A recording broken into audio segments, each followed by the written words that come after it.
Okay, let's see if we're live. Hopefully with sound this time. Not like last time.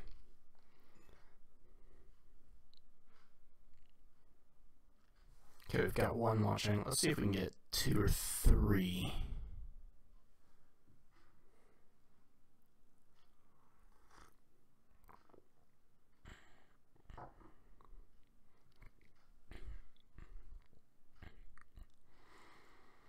One person watching, can you hear me okay?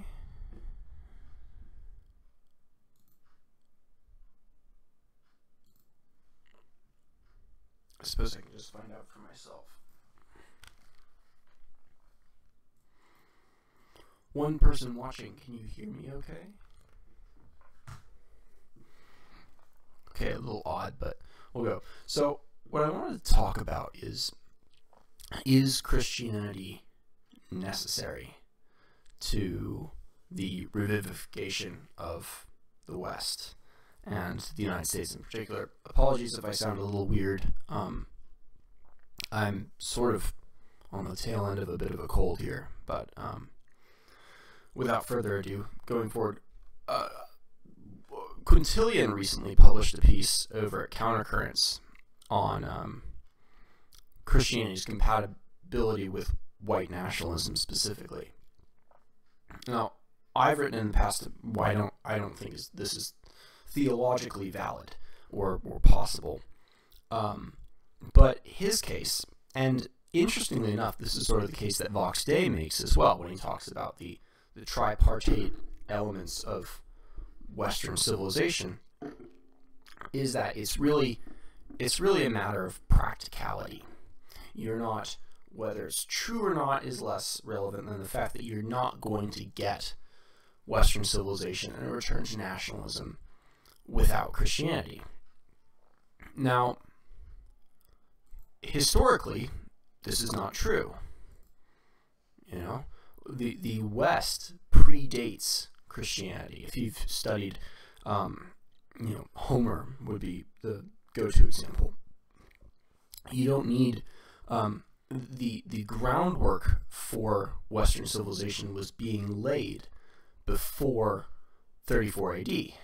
Now, I wrote something on this. Let me just read a little bit. So, it's becoming common in nationalist circles to hear that the West won't be revivified without Christianity. Vox Day has variously argued that the West itself is composed of 3 parts: the Greco-Roman legacy, the European nations, and Christianity.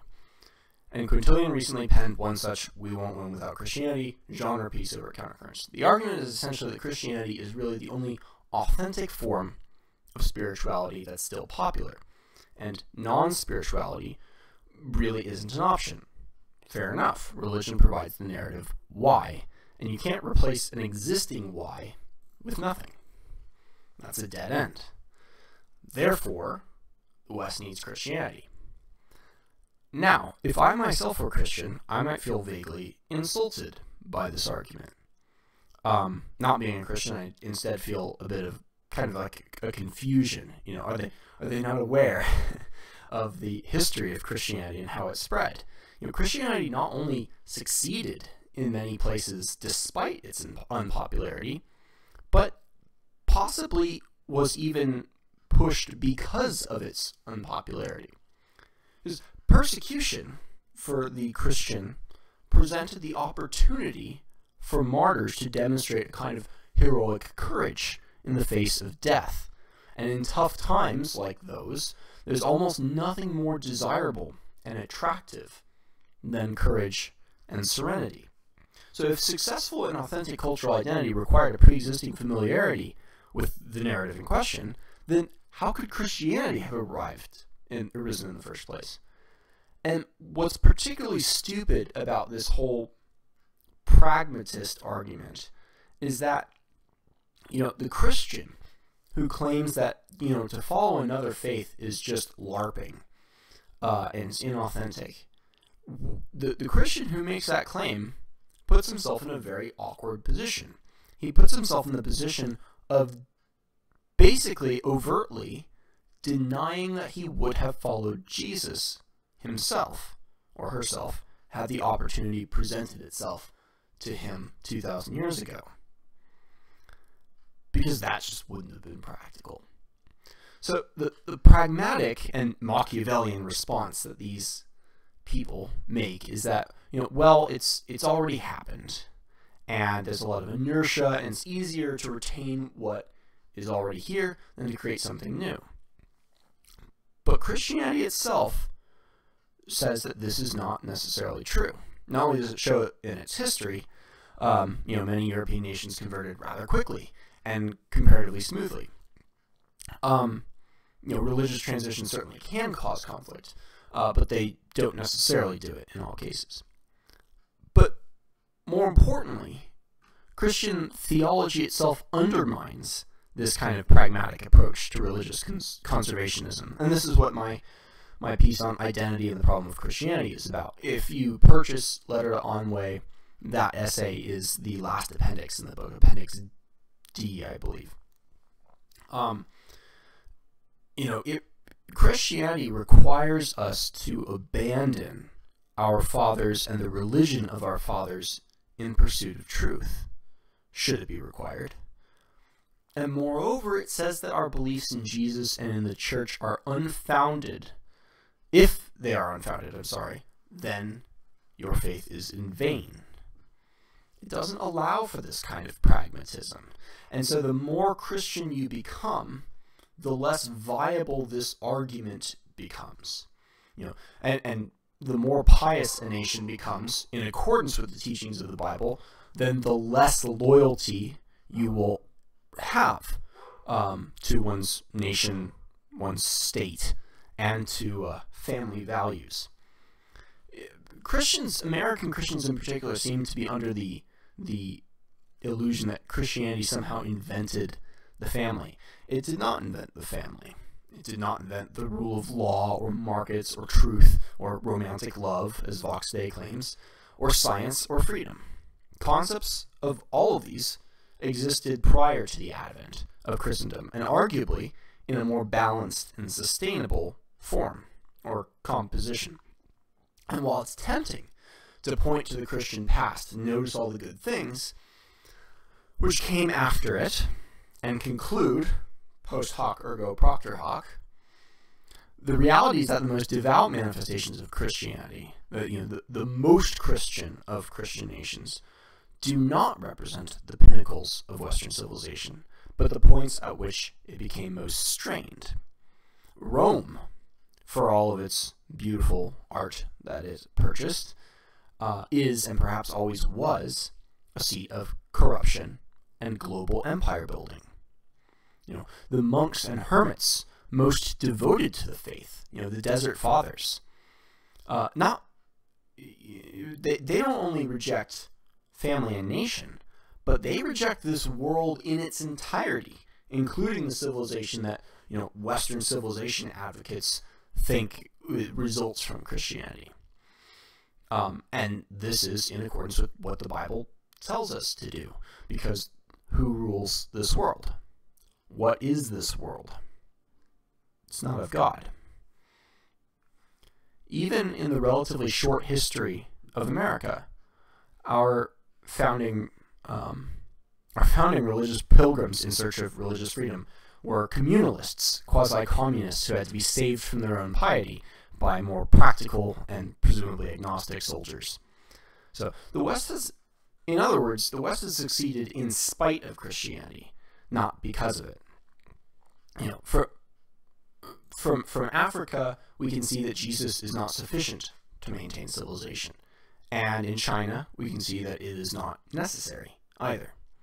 And from Egypt, Athens, Sparta, Rome, Europe, prior to the arrival of missionaries, we can see the foundations of modern civilization developing along just fine without Christianity. And from the Native American tribes, we can see a distinctive decline in quality of life in the aftermath of Christianity's arrival, and possibly an alternative view of civilization that is more desirable. After all, given a choice between the two societies, even white men tended to opt for remaining with the natives. And perhaps this is something our European ancestors also had before the first missionaries came to spread the good news.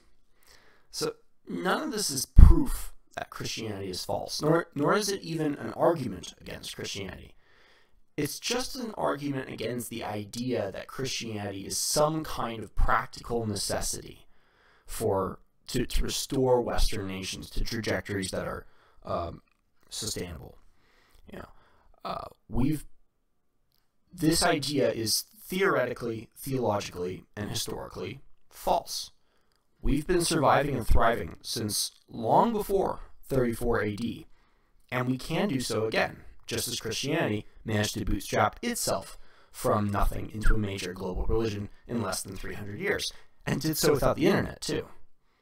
So perhaps we can restore our nations even if the Christian church once again thrusts itself into the limelight and claims credit for all the good while shirking responsibility for any negative results.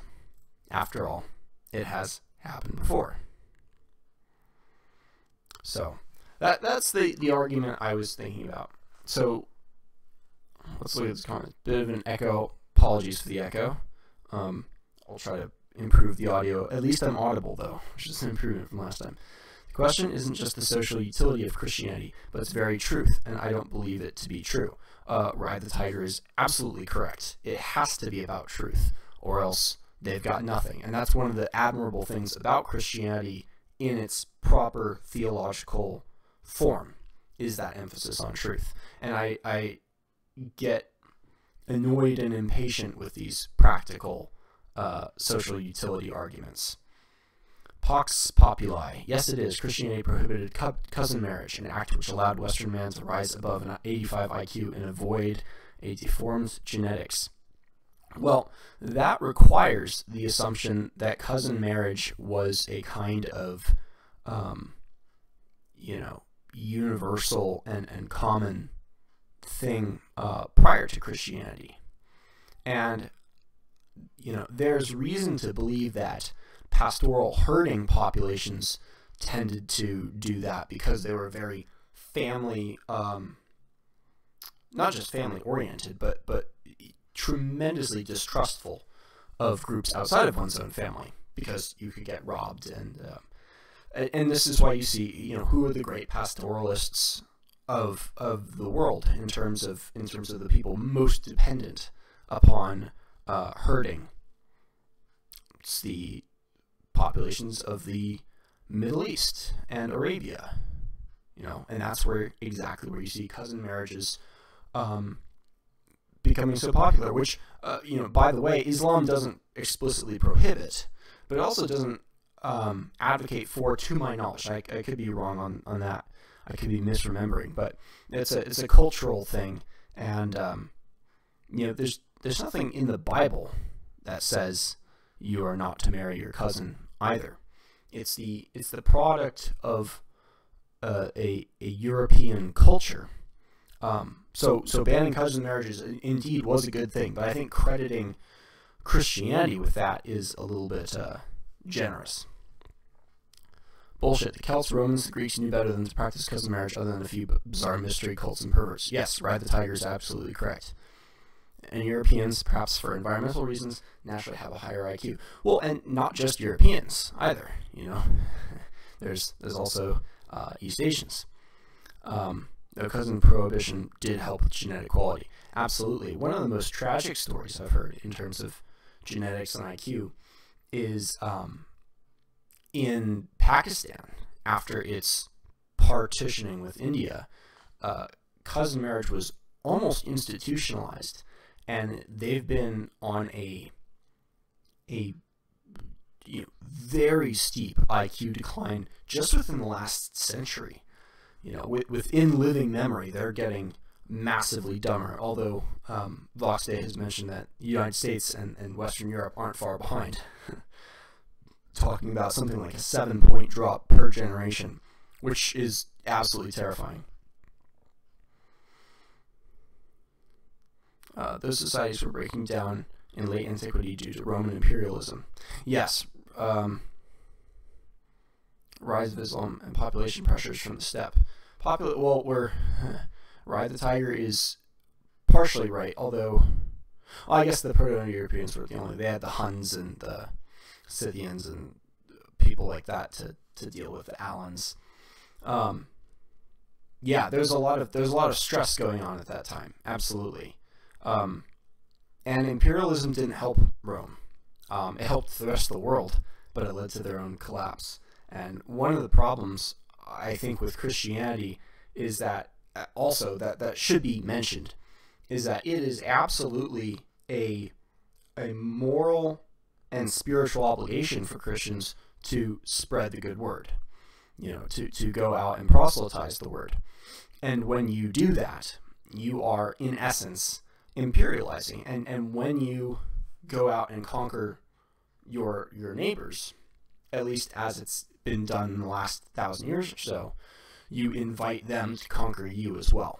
And that's ultimately what happened to the Romans. It's what happened with the English Empire of the last 3 centuries, and it's been what's happening to the American Empire as well. Not good for IQ or culture or religious homogeneity either, in my opinion. So, that's mostly what I wanted to share. I think we can do a little short one today, and maybe this can be the subject of future debates and conversations down the road, because it is a fascinating subject.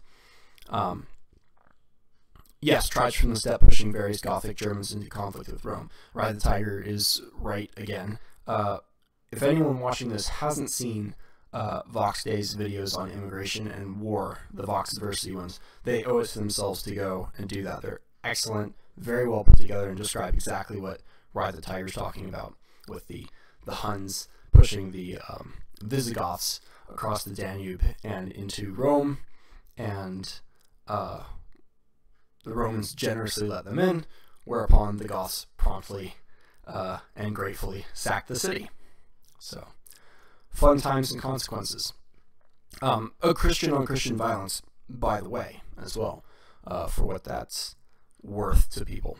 So, anyways, I think that's all I wanted to mention today. It'll be interesting to see where this goes and what the response to Quintilian is by people like Varg or the Golden One or so on. But anyways, have a nice day, everyone, and we'll talk more later.